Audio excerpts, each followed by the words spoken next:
This is The Wilderness and the Wellspring, the podcast companion to the newsletter of the same name, about the difficult times when you want to give up on your creative pursuits and the beauty of the act of creation.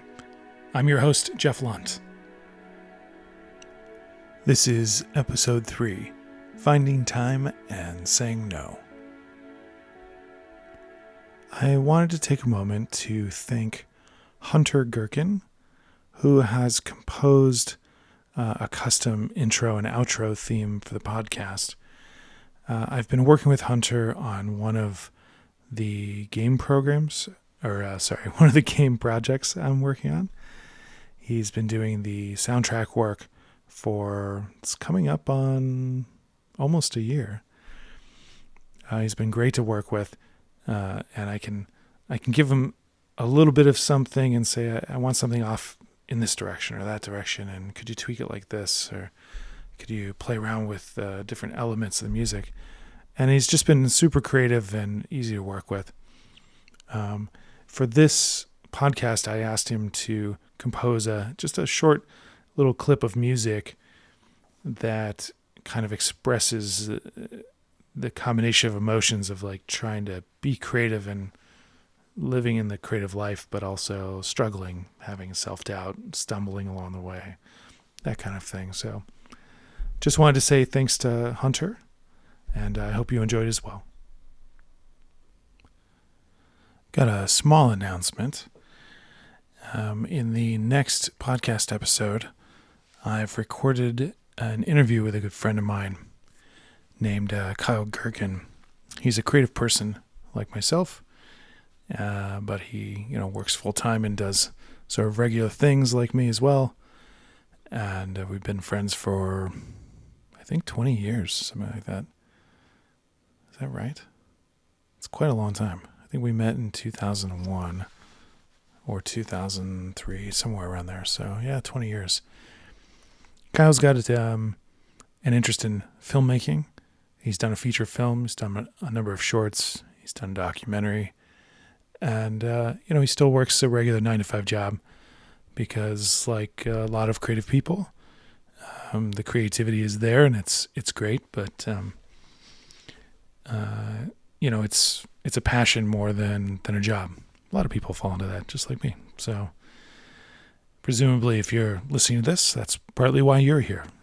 You're probably listening because you may be in a similar situation where you've got these creative drives you like to express, but maybe it's not something you can do as your primary job.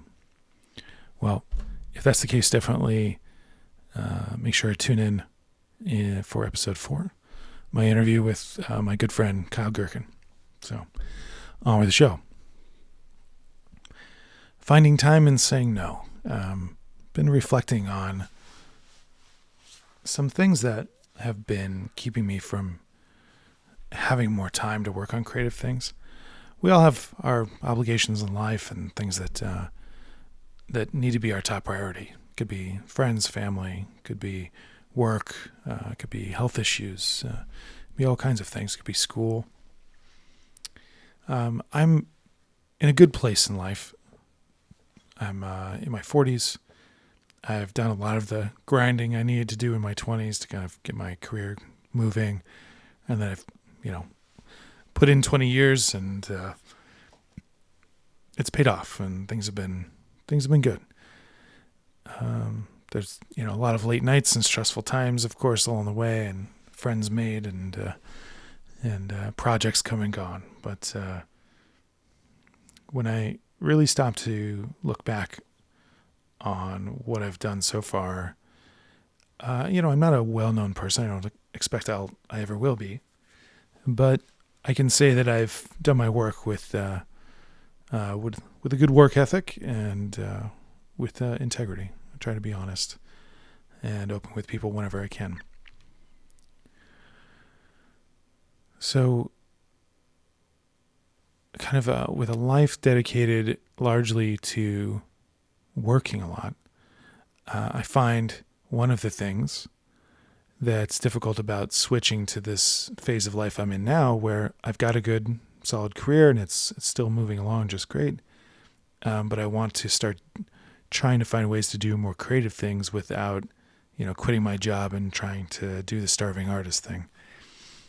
One of the things I struggle with the most is I have a hard time saying no to additional obligations. It's natural for me to want to help and offer to do things for others. But I have to think about, so long as I'm meeting the needs of and the obligations I have for work and my, to my family and such, it's okay. I'm having a hard time learning that it's okay to take time for myself as well. I don't have any kids, and so my time is a little bit more available there. I'm not, trying to put kids through college or raising them or anything, and my health is pretty good. So I have to be pretty grateful for that. If you feel this kind of thing where it's hard to say no, I wonder if you might identify with this. When I was thinking about this episode, I was trying to think about why it's hard for me to say no. And it really comes down to having a sense of obligation to the thing I'm saying yes to. So it could be, for example, someone asking for help, and I, by saying yes to that request, I feel that it's the polite or kind thing to do. So it's kind of a sense of obligation to society at large, other people, that kind of thing. Or it could be, for example, something I feel I'm obligated to do, say a work assignment, or if the nature of the person asking, maybe it's my boss or my spouse. I feel this tug that it's like when certain people ask me for things, it's something I'm expected to do. And so even sometimes when I could say no, or I could say, I'd like to do that, but I've got a lot on my plate right now, and maybe I've got these 6 projects going on, and I could take on the thing you're asking me to, but I need to drop something else. I'm not terribly good at that. I wish I were better at it. It's something in the last few months I've been thinking more about. But it is probably that sense of obligation, I think, is the core reason I have a hard time saying no to a lot of things. So what's the upside to this, I would say, or the flip side of thinking about this is that you could think of this as being kind of a life centered on service to others. And that's definitely how it started for me. As a kid, I was, this is corny, but I was in the Boy Scouts, and I did a lot of service over the years. I was involved in some church stuff in the congregation my family grew up in. And there was a lot of service-oriented things. There was always something you could be doing for someone else. In my case, it was, mowing the lawn of an elderly, member of the congregation, or sometimes it was helping people with home maintenance. We used to get groups of people together to replace roofs. So instead of someone needing to hire, a roofing company, a group of 10 or 12 people would get together and go to someone's house, and they would pay for the roofing supplies and everything, but we would go over there, strip the old roof off, put the new roof on in a day or two, and just get it done. I spent a lot of time doing that kind of stuff growing up. The plus side to that, like I said, is it really drives home this sense of community to some degree. It taught me a lot of practical skills working with tools and learning how to troubleshoot things and how systems of things work, like how a roof in an attic and a house all kind of work together, or working, learning to work on a car and help out a friend, instead of them having to take it to a mechanic to do something simple, like say replace a water pump on a car. I could walk them through it or help them do their brakes or something like that. So it taught me a lot of practical skills, and it did connect me with people around me. And it also gave me a pretty good, work ethic. A lot of hard work is what I was just kind of expected to do from a pretty young age, probably from 10 or 12 on. As soon as I was strong enough to start doing stuff, even some of the bigger things, I was asked to do it. So this sense of obligation and this orientation towards service to others,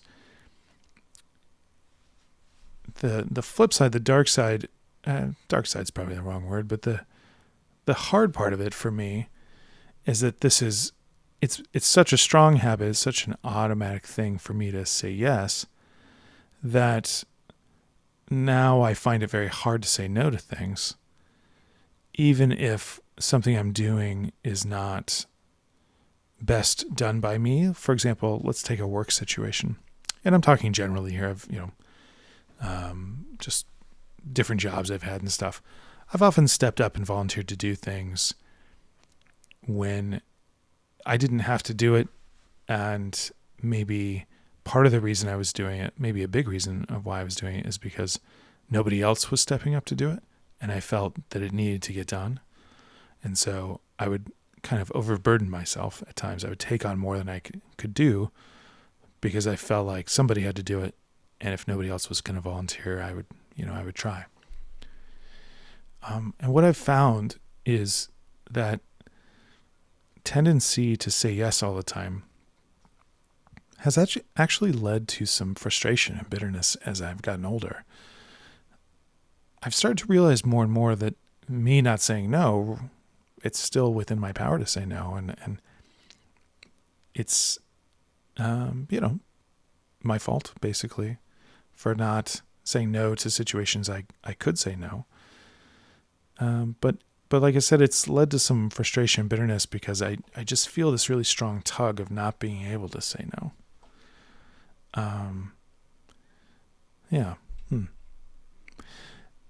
And the reason I feel that frustration is because I've taken this habit and found myself chronically sacrificing many of the things that are very important to me, even time with my spouse, for example, to give to others. And it doesn't always work out. It's not always worth it, to be honest. So, as I mentioned, I'm recording this in the first quarter of 2023. As I've mentioned, I'm trying to learn to kind of set boundaries and say no a little more. And if there were a theme for 2023, it would be setting boundaries, I think, and trying to find ways to be more consistent in the amount of time I'm able to spend on creative endeavors. And learning to focus on what I need to do rather than all the additional and optional things that I may be asked to do. Now, that doesn't mean that I won't continue to volunteer for things. I still want to be kind and generous toward other people, but I don't need to sacrifice so many things that are important to me and time away from family and friends out of a sense of obligation to whatever, just a sense of obligation that I've become chronically conditioned to do. So I wonder if you're listening, if you can identify with that. And if so, this is the part of the show where I invite you to actually email me and tell me some of your stories. You can reach me directly at my email address, jefflunt@gmail.com. That's JEFFLUNT@gmail.com. I try to read, listener stories and personal connections and where all of you are coming from. I can't always get to everything, and I can't always reply to everything, but I do really appreciate it when people take the time out of their day to be generous with me and share something about yourself. So if that's something that interests you, feel free to email me. So here I am doing this podcast, and if you didn't know, there's a substack, a blog, basically, companion version of this. It's at wildernessandwellspring.com. wellspring.substack.com. And I try to post there pretty regularly. But in talking about creative stuff, I mean, this podcast is a creative thing that goes right along with the other creative endeavors I'm pursuing. And I had to ask myself, where does this project, this podcast fall on my priority list? Should I be working on this at all? I mean, maybe I should be doing other things, or maybe I should be giving more time to other causes.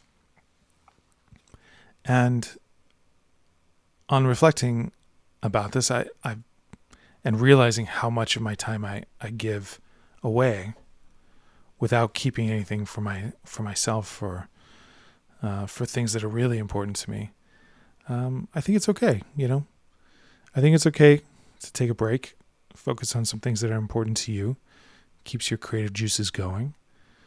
And so, this year I've decided, I should be writing, blogging, podcasting. It's important to me. It fills me with creative energy, and it gets me closer to my goals.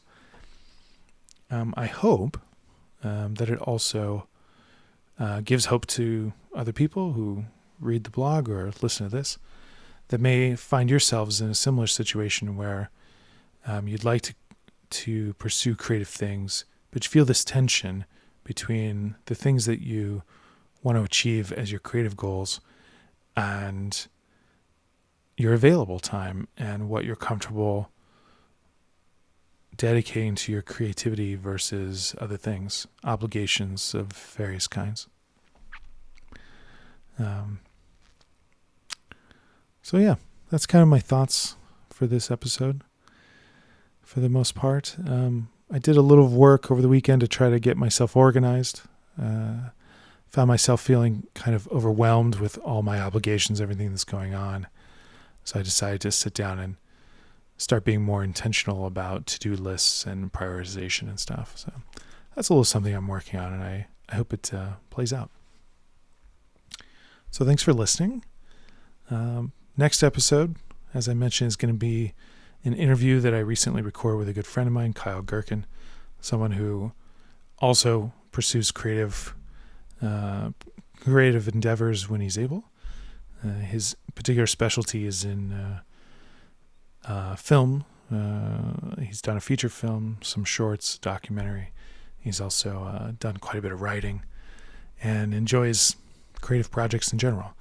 I think if I remember correctly, the interview is something like 90 minutes long, something like that. So it'll be more casual, kind of introducing listeners to Kyle and his perspective and how he kind of got into things, and what he's doing with his time these days.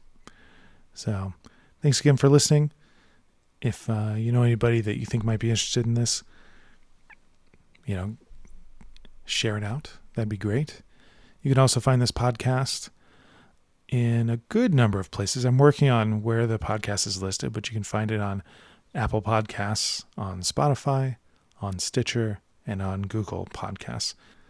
I also post on Twitter at under the username @JeffLuntGames. The creative stuff I do outside of the podcast and blogging is I work on indie video games, working on a couple right now. And that's pretty much it. So see you next time.